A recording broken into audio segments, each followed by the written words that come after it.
રાજકોટમાં એનએસયુઆઈ દ્વારા કિસાનપરા ચોકથી રેલી કાઢીને કૃષિ બિલના વિરોધમાં ખેડૂતોના આંદોલનને ટેકો આપવામાં આવ્યો હતો। મશાલ રેલી સાથે મોટી સંખ્યામાં યુથ કોંગ્રેસના કાર્યકરો જોડાયા હતા। મશાલ રેલી કિસાનપરા ચોકથી બહુમાળી ભવન સુધી યોજવામાં આવી હતી, જેમાં જિલ્લા એનએસયુઆઈ અને શહેર એનએસયુઆઈ કાર્યકર્તાઓ જોડાયા હતા। જોકે રેલી કાઢવા મામલે પોલીસે કાર્યકરોની અટકાયત કરી હતી।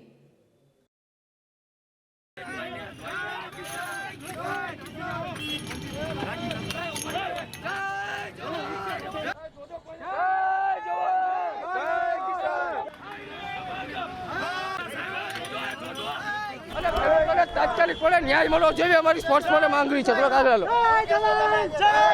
અમે જે 35 દિવસથી જે ખેડૂતો આંદોલન કરી રહ્યા છે એ ખેડૂતો માટે ન્યાય માટે કરી રહ્યા છે। વિપક્ષોએ શિયાળુ સત્રની માંગ કરી, પણ સરકાર કોરોનાનું બહાનું આગળ ધરી અને ક્યાંક ને ક્યાંક લોકોને મૂર્ખ બનાવી રહી છે। અમારી સ્પોર્ટ્સમેન માંગણી છે કે ખેડૂતોને ન્યાય મળવો જોઈએ। અમે મશાલ માર્ચ યોજી ખેડૂતોના ન્યાય માટે અમે લડત કરી રહ્યા છીએ। ખેડૂત પુત્ર હોવાને નાતે આજે અમે સરકારને જગાડવા માટે મશાલ રેલીનું આયોજન કર્યું છે અને 600 જણાને આમંત્રણ આપવામાં આવ્યું છે, પરંતુ સંસદ સત્ર નથી બોલાવી રહ્યા। માત્ર 582 જેટલા સાંસદો।